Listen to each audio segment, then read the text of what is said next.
Hi, my name is Joanna Whitney. I am an intuitive artist, a student of natural law, and an energy practitioner. And we're reading the Kybalion. Sorry about that. By the Three Initiates, the Kybalion by the Three Initiates. And we're on page 73 in chapter 10, the law of polarity. And I'm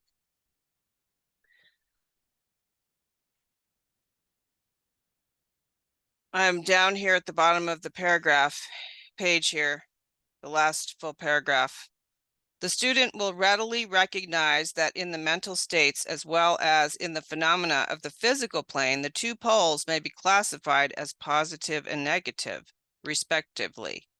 Thus, love is positive to hate, courage to fear, activity to non-activity, etc. And it will also be noticed that even to those unfamiliar with the principle of vibration, the positive pole seems to be of a higher degree than the negative and readily dominates it.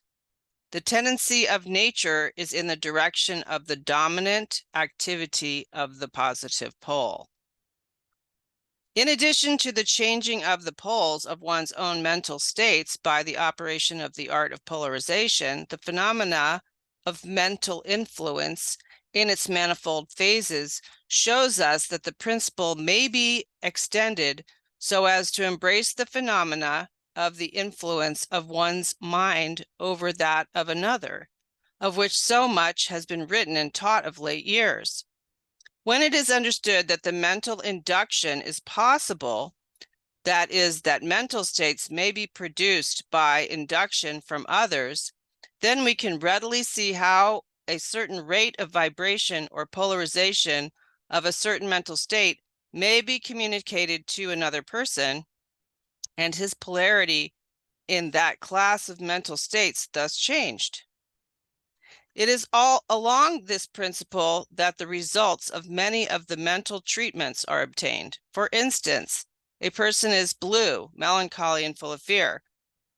A mental scientist bringing his own mind up to the desired vibration by his trained will and thus obtaining the desired polarization in his own case, then produce a similar mental state in the other by induction.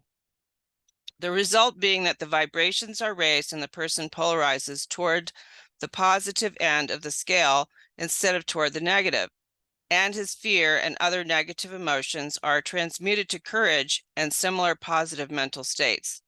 A little study will show you that these mental changes are nearly all along the line of polarization, the change being one of degree rather than of kind.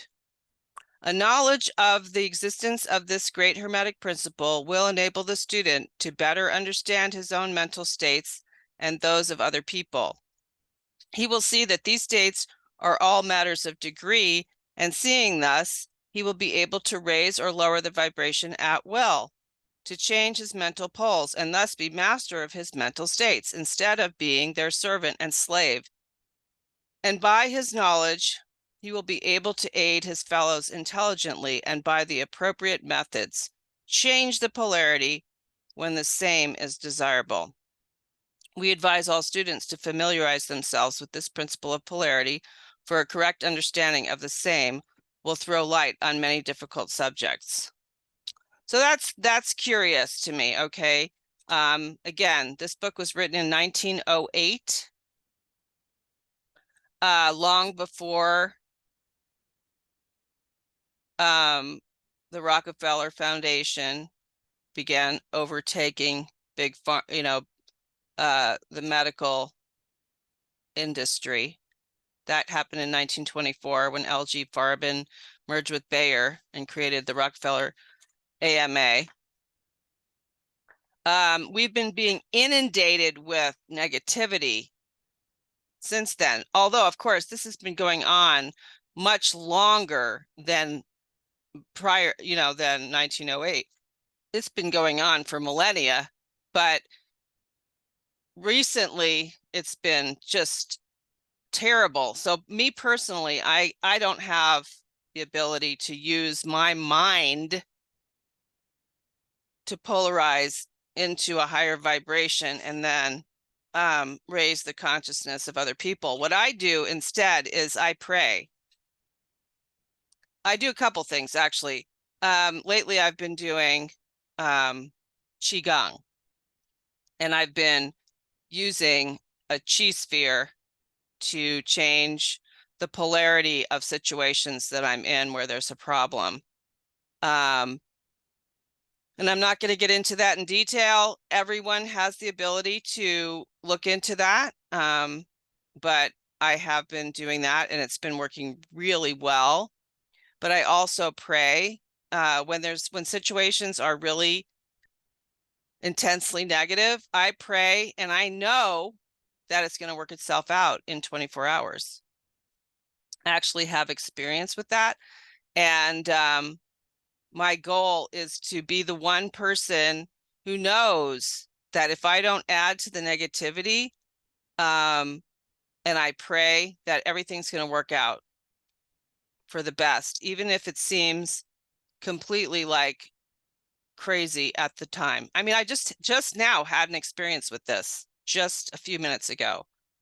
And I'm pretty sure that it's because I've been doing Qigong that I was able to maintain my equilibrium through the whole fiasco and pray, even though the person who was involved didn't want to pray with me. I prayed anyway, out loud.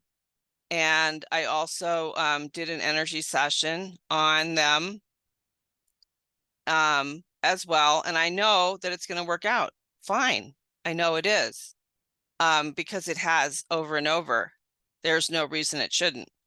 And because of the same thing, because the power of the positive under natural law is more powerful than the negative. I mean, it's just the transhuman agenda that tries to use the negative to bring down the positive.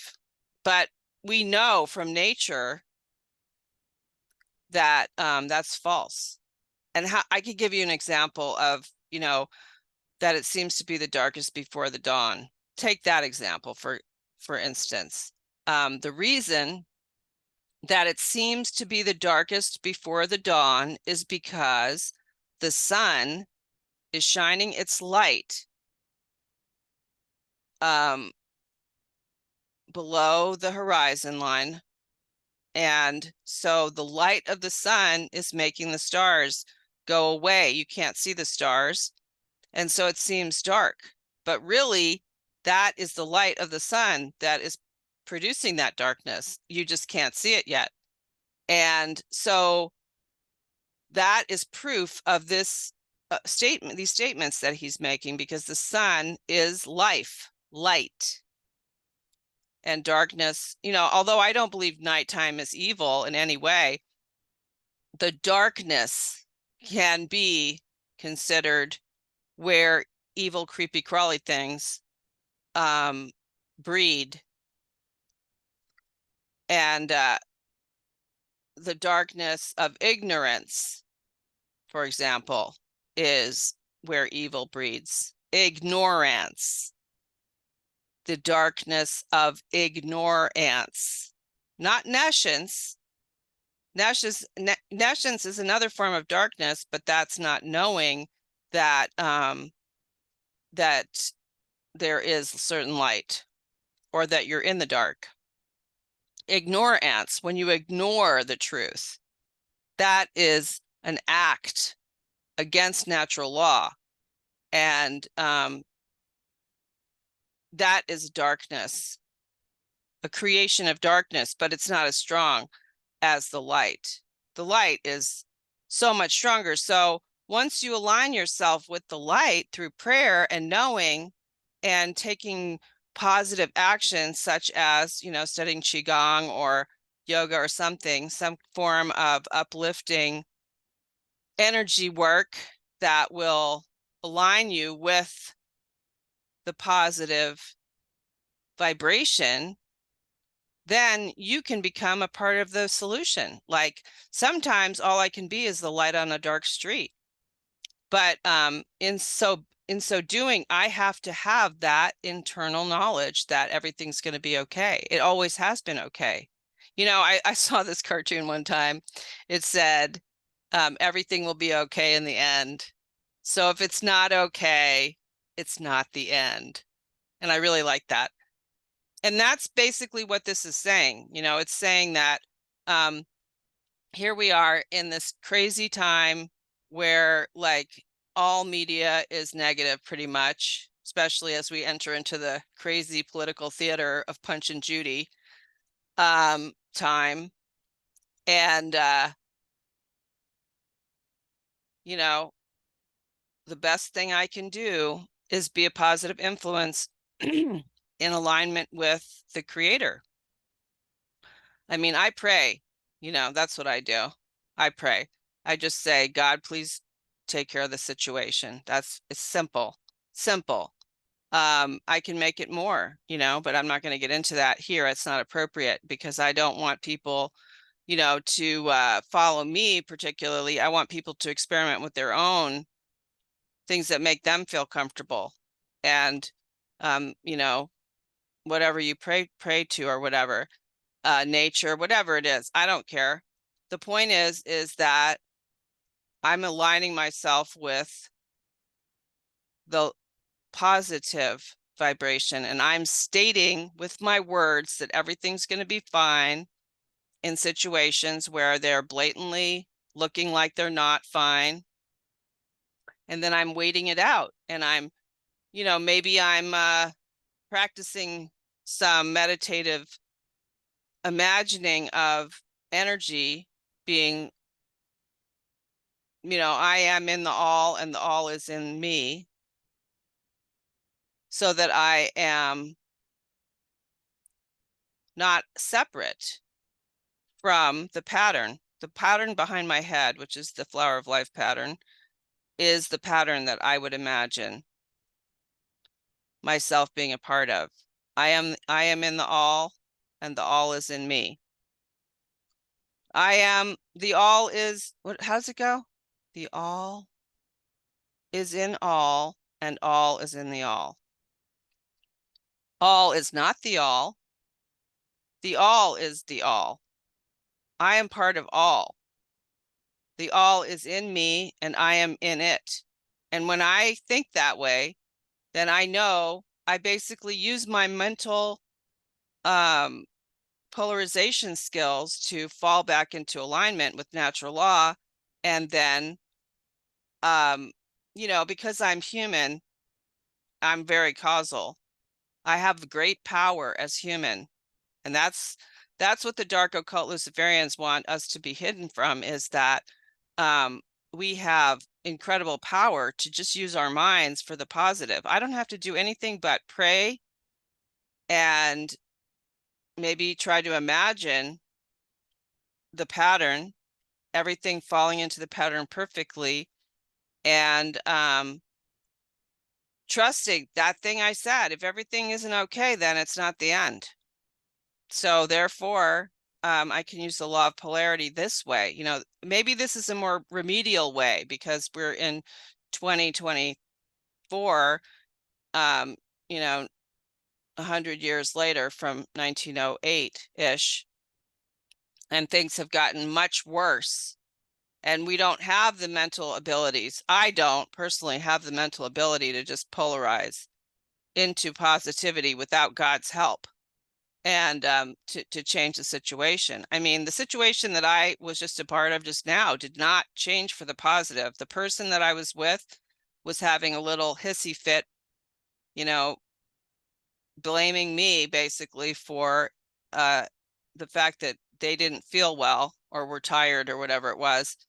And so they were, you know, trying to make it my fault. Well, it's not my fault. I haven't done anything. And I'm not going to take that on. And it takes great resilience within me to not have to have my way in the moment of that person treating me the way I would like them to treat me, and understanding that they're just where they're at. and that's not my problem, but I can add to the light by praying, even though they were scowling at me. And that is the use of the law of vibration and the law of polarity together. Until next time.